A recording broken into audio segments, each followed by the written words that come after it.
How's it going, guys? My name is Rands and welcome back to Met Eish.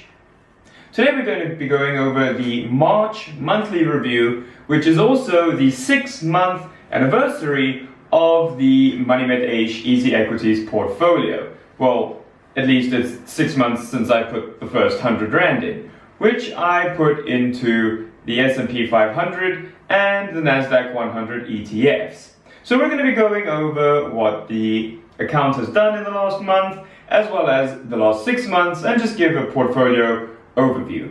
And I'm also going to give you a small idea of what we've been up to in the last month. So, let's get into it.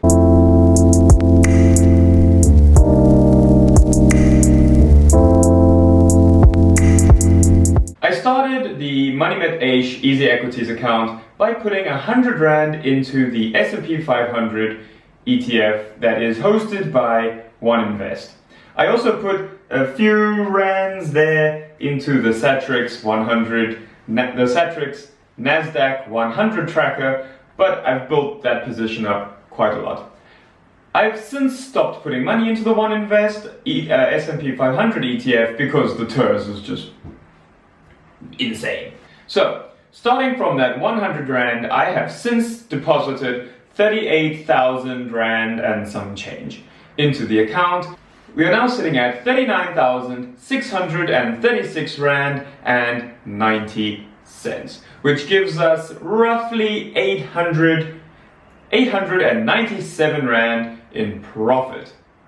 I'm currently holding 19 companies and 5 ETFs, and in the last 6 months I have neither beaten the S&P 500 nor the JSE Top 40.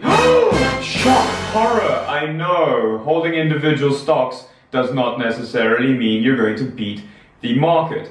And if that were the case, and it was easy to beat the market, everyone would do it, and managers like Ray Dalio and investors like Warren Buffett and Geraldine Weiss would not be famous. They're famous for a reason, because they constantly beat the market. It's not an easy thing to do. Everyone showing you their portfolio, ooh, I'm up 60%! They started investing in the last year when the market was at its absolute lowest ever, or in 100 years, or whatever, and I guarantee that they will not be able to keep up that 60% as the market recovers and life gets, oh, I'm so sorry, spec boom. I just hit the spec boom. As the market recovers and life gets back to normal. So, let's have a look at some of our biggest winners and losers. Our biggest winner in the portfolio, having gone up 300% in the last 6 months, but I didn't participate in most of those, was Jumia. It went from $2 to $60 in an absolute mind-blowing run, of which we saw a 200% gain before it fell through the floor. Jumia has been my moomish of the week every week almost for about 3 months, and we're currently sitting at a 60% gain, which is still great, but nowhere near the 200% we did see when I first bought into the stock and it shot to $60. I am still holding Jumia. I will buy into it at some point again, but at the moment I'm still kind of sad that the 200% meteoric to the moon rise is no longer happening. Our biggest loser has been Cloudflare. Now it's only down 5%, which is acceptable, but I'm still quite sad that it's down at all. We don't have huge financial positions in any of our individual stocks, but being down 5% still sucks.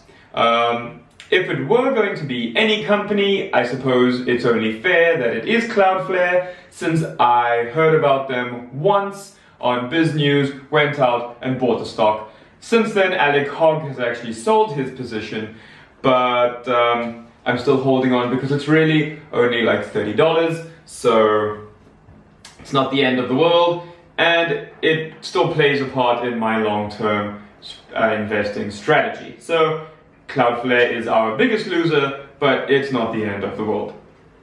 I'm not too concerned about the account not beating the S&P 500 or the JSE. In terms of investing, I am still a toddler, and there are fund managers who have been not beating the S&P 500 for 10 or 15 years, and they take people's money. So this is only my money. I am not taking people's money to invest in the market, so I'm fine with not doing it consistently. Some people could argue that this is the time when it's the easiest to make money in the market in history. And that may be the case if you invested in April or March of last year. But since I neither invested in April nor March of last year, telling me these things is not very helpful. We have, however, stuck to our rather conservative approach of investing in strong, solid, dividend-paying companies with a few that we think will be good growth performers in the long run as well.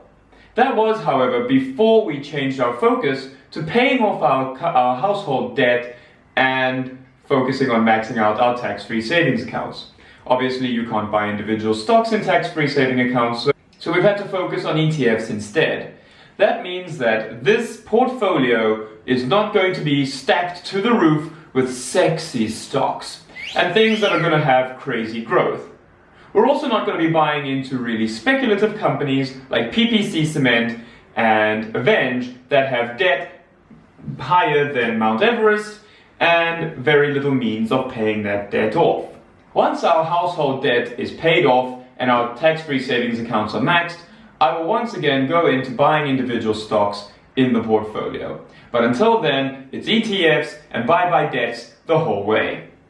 Another realization that I came to is that if I'm going to be investing as much money as I want to, I need to increase my income. We are currently paying off our debt, and I want to still be investing while we do it, so I need more money. And so the last few months have been focused on how do I increase the Money Met Eish household income. And I'll let you know when we get there. Right now, it hasn't happened.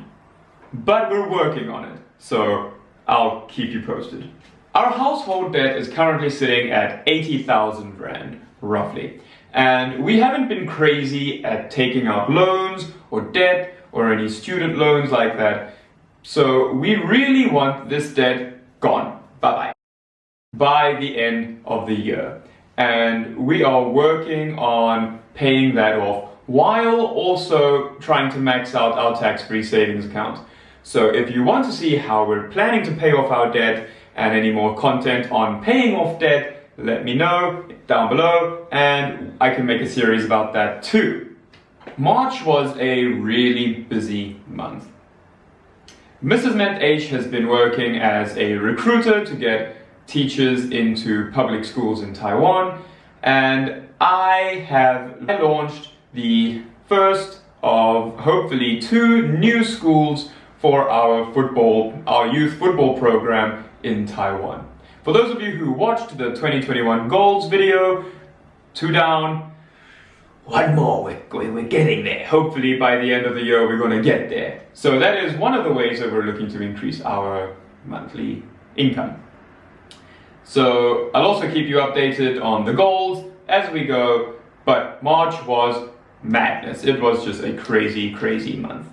The nice thing that came out of it though was that I was selected as the EasyEquities Investor of the Week for one of the weeks, so that was great. Thank you EasyEquities, shout out to you guys, great, thank you so much. I cannot tell you how much I appreciate it.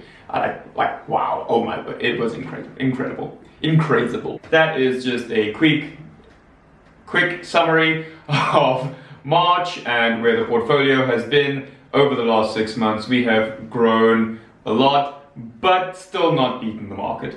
So it just shows you that time in the market in a broad ETF, a broad market tracking ETF, really might just be the way to go.